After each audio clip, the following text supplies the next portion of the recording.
In today's technology-filled world, we're finding it harder than ever to focus. With distractions coming from your chiming iPhone or an app notification or emails coming in, it's actually pretty impressive that we get any work done. It's funny because the hard part sometimes isn't just finding time to focus, it's how do you stay focused and concentrate on a task long enough to actually get it done. Before we get started, let's talk about what focus is. Focus, very simply put, is directed attention. When you focus, you are concentrating your attention or effort. It sounds easy, so why can it be so hard at times? Focus is essentially a muscle. So if you're wondering how to focus better, it's a skill that has to be constantly worked on, which means you have to actually work on not looking at your phone every 2 minutes so you can get that project done. It won't just magically happen. Think about focus in terms of running. You can't just wake up one day and decide to run a marathon. You have to work towards it and train for it. How to improve focus, a step-by-step guide. Here are some actionable steps to follow to help you concentrate and stay focused. Step 1, get a good night's sleep. According to Dr. Epstein, editor of the Harvard Special Health Report, Improving Sleep, a guide to getting a good night's rest, quote, going without sleep for 48 hours impairs cognitive abilities to the same degree as having a blood alcohol concentration of 0.1% above the legal limit for driving in every state, end quote. This shows us the importance and value of a good night's sleep. To set yourself up for success, make sure you're getting the 7 to 8 hours of recommended sleep each night. It's going to be a lot easier to focus when you're feeling fresh and not like you're about to fall asleep. Step 2, work at your best time of day. Whether you're a self-proclaimed morning person or night owl, you'll likely know what time of day works best for you. If you know you're sharper in the morning, plan to work on your most significant and most difficult task in the morning. It would be counterintuitive to wait until 3 p.m. when you know you're going to crash or 8 p.m. when you are too tired. The same goes for those who work best at night. Schedule your day and workload around your optimal work times. There's no need to make it harder than it needs to be. Step 3, take care of small tasks that will add up to big distractions. This means getting the small tasks that lead to procrastination out of the way before sitting down to work. For example, my house is always the cleanest when I have a lot to do. Why? Because I will find any reason not to sit down and do the hard stuff.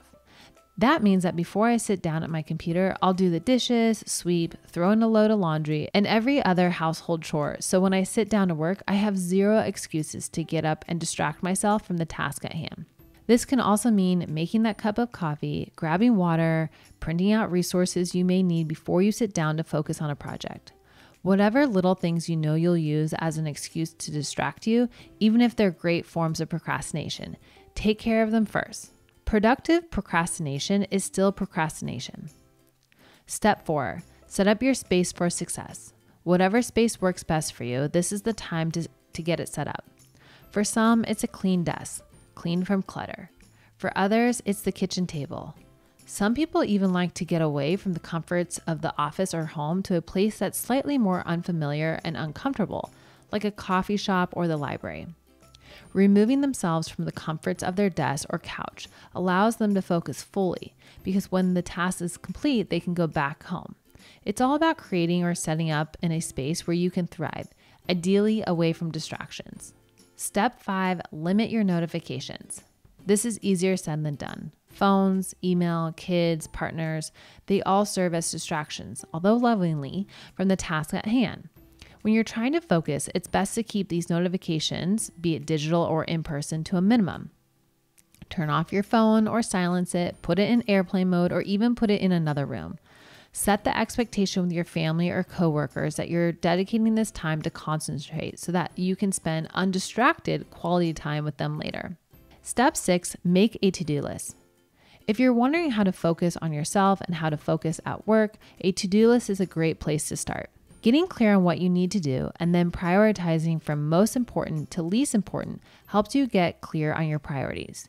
If you have a big work project to complete but also want to get a workout in, organize your schedule to accommodate both. Integrating your personal priorities with work responsibilities ensures that everything important to you gets checked off your list. Step 7, set a time limit. Some find it easier to focus when they know there's an end in sight. It doesn't have to be a long time limit. You can start with something small like 10 or 15 minutes. Once you get into the task, you'll likely find the energy to keep going. Working in small intervals is the idea behind the Pomodoro technique. This time management method, developed by Francesco Cirillo in the late 1980s, uses a timer to break down work into intervals. Each interval, called a Pomodoro, is traditionally 25 minutes, and intervals are separated by short breaks. The purpose of this technique is to reduce interruptions so you can focus. Step 8. Coffee helps. No, really, it does. Any kind of caffeine can serve as a much-needed boost. Numerous studies have shown that caffeine can increase concentration and mental focus. So before you sit down to work on that big project, grab a cup of joe, green tea, or cold brew. How to focus in the workplace. You might find that it's easier to focus on tasks you enjoy rather than the tasks you have to do, i.e. the work that you get paid to do. You don't always have the luxury of picking and choosing what jobs you can get done and where. So how are you supposed to focus when you absolutely have to? We have some tips on how to focus at work as well. Number 1, put your phone away. It's easiest to focus when you're not being lured by the constant call of social media and the pinging of emails on your phone. Put your phone in a drawer or leave it in your purse to completely avoid being distracted. This is also a great rule of thumb for meetings. If you're heading into an important meeting and your phone is not 100% necessary, leave it behind. Your boss and other meeting attendees will appreciate your undivided attention. Number 2, schedule important tasks on your calendar. Scheduling time with yourself ensures you're dedicating the time to focus on that specific project or deadline.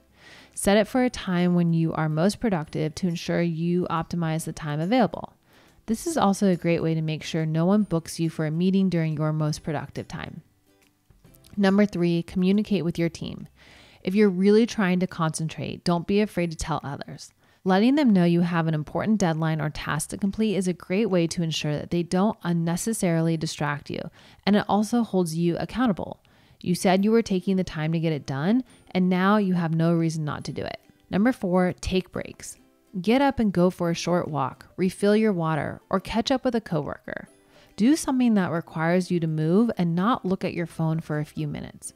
Working for an extended period without taking a break can lead to stress and exhaustion.